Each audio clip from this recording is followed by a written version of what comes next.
We've taken on Sonic Mania without pressing left or right, and we've taken on Sonic Advance without pressing left or right. And so today, we're going all the way back to the Genesis to take on Sonic 2 and Knuckles. What? Sonic 2 and Knuckles? What's that? For those of you who are uneducated, if you took the Sonic and Knuckles cartridge and the Sonic 2 cartridge and plugged them together, you could actually play as Knuckles in Sonic 2. Now that's what we call lock-on technology. Our goal today is simple. We're here to find out if you can beat Sonic 2 and Knuckles without pressing right or left. This video was so anticipated that apparently a bunch of people in my comments section decided to go out and try it themselves. But I have different results than every single comment I got saying, oh, I did challenge and you get stuck here and there's this many left presses. So keep watching. Also, my friend Proa helped out with this challenge again. Not really till the end though, but like, I'll say what parts he helped with when we get there and also explain more at the end of the video. Also subscribe. Cool.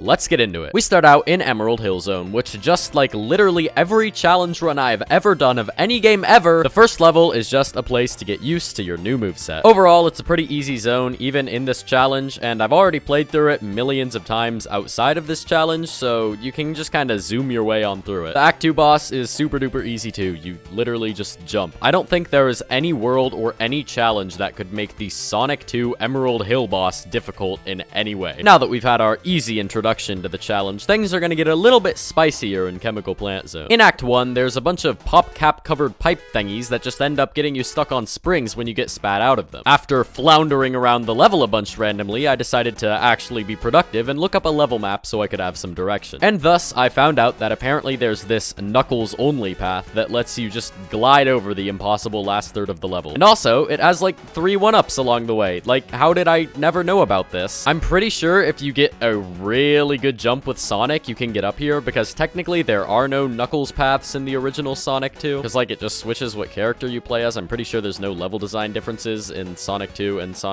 Knuckles. Anyways, either way, it thankfully lets us proceed to Act 2, which also has some difficulty. After once again floundering about a bunch randomly, I decided to be productive and look up a level map to get some direction. In Chemical Plant 2, there isn't really a path that you can take that doesn't end up with you getting stuck on a spring. Every single path just ends up with you getting stuck. But of course, that will not stop me. Right at the start of the big ramp at the start of the level, you can time a jump glide and land on this wall you normally wouldn't reach. Then once you climb up it, the game places you on a path that basically lets you skip a whole bunch of the first part of the level. From there, everything is pretty easy, including the water death section, because you're Knuckles and you can just climb up the wall, and then you can get to the boss. There really isn't much I can say about the boss, besides that you actually have to fight it instead of killing it before it can even attack. It's harder than usual, but still very possible after a few attempts. And so with that, we can glide our way into Aquatic Ruin Zone. Aquatic Ruin is all pretty easy. There isn't too much to highlight here besides me being stupid and constantly being hit around. Act 1 and 2 are both pretty standard, especially because it's easier to skip over all the water when you can just glide over it. That being said, the boss is easily the hardest thing that we've run into so far. The boss activates when you go past the halfway point, but then, uh-oh, we run into a problem and we can't turn around. Or at least that's what I thought, but the hitboxes on these arrows are really weird, and if you land on one in the right spot, it'll turn you around for some reason. So we can land our first hit by jumping on the arrow, turning around, and then doing a short jump glide into Eggman. Now we're facing left, and we're next to the right pole, and you might think here we should head over to the left pole, but actually it's better to just stay on the right. There's a small indent on the right side of the ground that when you jump on, you can align yourself back to being right next to the right pole, if that makes sense. So basically, we just want to stick to the right side, facing left, wait for an arrow, hit Eggman, jump back into position, and repeat. This might sound simple, but it's actually pretty easy to mess up, and then you need to do the boss from the start. Another thing you need to look out for is when it shoots arrows on the bottom, which can get very annoying if you aren't prepared to jump over it. But after what felt like hours, I pulled off that perfect run and beat the boss. By the way, in Sonic 2, if you glide against the left side of the screen, it turns you around, which is really good for me, because I did not think how I would turn back around when the boss ended. Yeah. Overall, Casino Night Zone was pretty easy. There were some deaths, but nothing that really gets in our way. Also, the boss is kind of hard at first, but eventually you get in the groove of it, and then it was swiftly taken down from there. But in the next zone, Hilltop, everything changes. This is where everyone in the comments said I would get stuck. This is where Proa said I would get stuck, but I was determined to prove them wrong. So I navigated through the level until I got to the forbidden area that's supposedly impossible, and I got stuck there. Basically, the issue here is that this spring that's next to the wall is supposed to push you up, and then you would just proceed if you could press right. And normally, if there's a spring next to a wall, we can usually just climb up the wall, but there's a hole in this wall that stops us from going up it. But it's okay,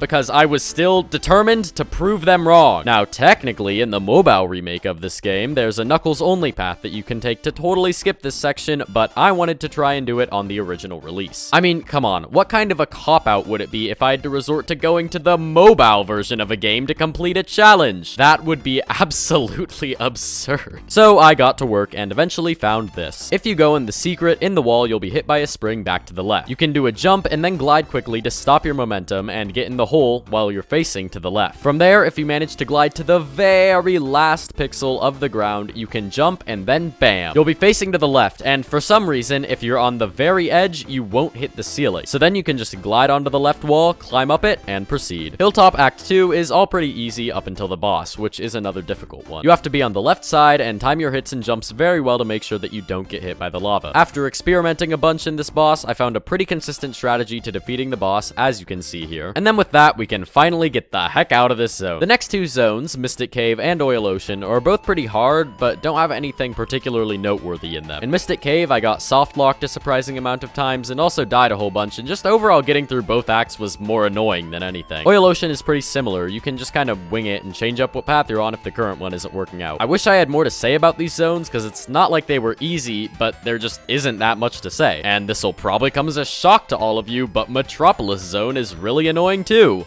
Wow, who would have thought? I guess similarly to the previous few zones, there isn't all that much to point out. But I mean, come on, it's Metropolis Zone. Just add up not being able to escape from sticky situations very quickly, and we have a whole lot of no fun. I do have to say though, being able to climb up these long shafts as Knuckles made the zone much easier than if I was Sonic. After stumbling our way through Metropolis, we can head on to Sky Chase and get into the end of the game. Sky Chase is nice and easy. That's about all there is to say about that. We can jump onto the winged fortress and skip like the entire level by doing some shenanigans with the fans, or as I like to call it, fananigans, because it's like shenanigans, but you replace it with fan at the start. Thank you. Anyways, eventually we get to the boss, and oh boy, this boss is already stupid enough with full control, but this challenge just makes it blah, blah, blah. The platforms are hard to stand on, there's flying hitboxes everywhere, so you pretty much just have to hope that the platforms take you to the laser while it's not firing, and then you just gotta jump into it as much as you can. And it is so easy to get stuck facing against a wall in this boss and then have to restart. It is ridiculous. I just kind of threw myself at the boss a bunch until I finally beat it. I have no idea how I did it, but after we do beat it, we can desperately cling for our lives onto Eggman's conveniently placed space rocket as we dock into the Death Egg Zone. And let me tell you, it is a thrilling finale. First up, we have a battle against Silver Sonic. The only time we can hurt Silver Sonic is when he does this vulnerable dash attack at us, and even then we can only hit him twice. So we just have to last until he does the vulnerable dash attack 4 times and make sure we hit every possible hit we can to take him out. But while doing this, I learned quite a few new things about Silver Sonic's attack cycle. Firstly, apparently there's an attack where he does a normal jump, but then during the jump, he shoots out a bunch of spikes everywhere. I had always killed him fast enough that I'd never seen this attack, so it was a pretty interesting discovery. Also, just the way that the attack cycle is so weird and random. There is pretty much no pattern. I actually had to write down the pattern in Notepad so I wouldn't have to have it like totally memorized every time I wanted to get through all the cycles. I still have like the first 16 of them saved in a Notepad document. And then I learned that all of this was useless because you can just glide into him a few times. For some reason, I didn't try gliding into him before because I thought I'd like go through and hit the spikes behind him and like die, you know what I mean? But it makes the entire boss fight fairly easy, so whatever. I really only said the first part because I wanted an excuse to tell the world about this like jump spikes attack that he does that I never knew about. After taking out Silver Sonic, we can give chase to Eggman and begin the fight against the Death Egg Robot. When we walk into the boss room, we run into a bit of an issue, however. Or rather, the issue walks into us because the very first thing the robot does is walk forwards a whole bunch, crushing us in the process. access. Lucky for us, there's a few pixels we can stand on where we trigger the boss, but then we also aren't in the walking range. We're just out of the hitbox. After that attack, the robot takes off, lands again, and throws out its hands at us, quickly killing us. Before he throws out his hands, you can hit him twice, and then quickly do a spin dash and glide cancel. If you did it correctly, both hands will miss you, and you'll be just a bit forwards. Now, here we run into an issue. We're too close to the wall, so when the robot lands again, it's turned around and just kills us. So here we have to press left to turn around, so we can still be in front of the robot. After he lands, we can get 2 hits on him. He does the walk attack again, takes off, lands, does the hands attack, takes off,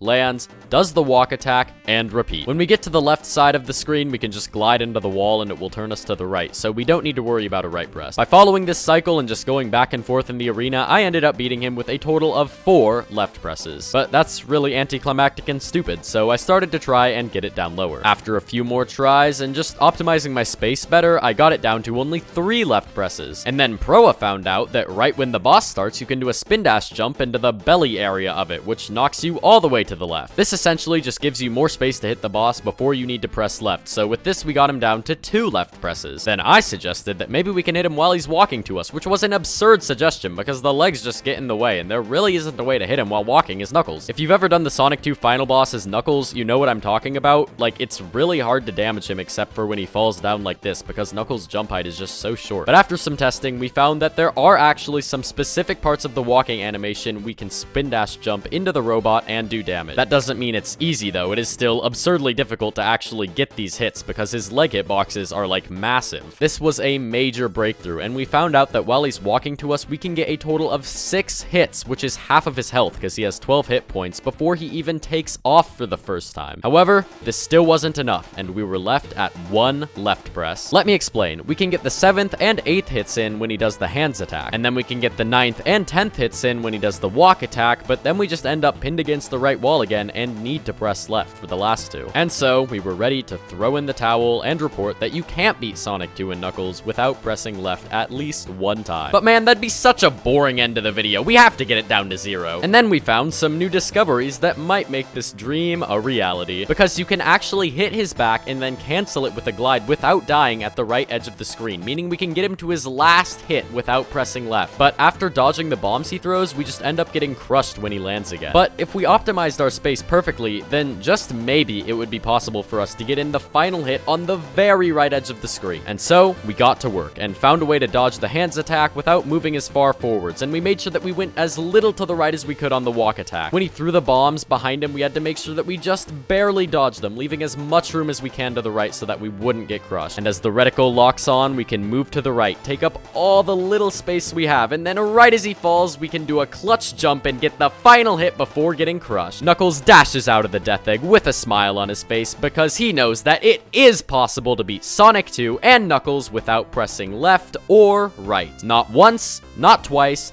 0 times, not a single left or right press. This is actually the first game there have been no left or right presses in that we've done, so we're pretty happy about it. I'd like to extend another thanks to Proa for helping out with this challenge. Honestly, we didn't really work on this one together like we have in the past. He actually did this challenge run before I did, and he got stuck in Hilltop Zone and had left presses in the death egg. So then when I came in, I got through basically the entire game, and I didn't need any help, and I felt really cool. And then I got to the death egg, and then we worked together to get rid of all the left presses in there. And I would also like to extend my thank you to everybody who has watched this far in the video. If you enjoyed, then make sure to leave a like on the video and also subscribe. Thank you. And of course, I would like to give a thank you to all of my channel's current members, including Shiny Kitty and Carter. If you're interested in supporting me as well as getting some great perks for yourself, just hit the blue join button next to the subscribe button, and a nice video about memberships will pop up. Alright, I think that's about everything I wanted to say. Buy my merch. I hope you enjoyed. See you next time. Goodbye!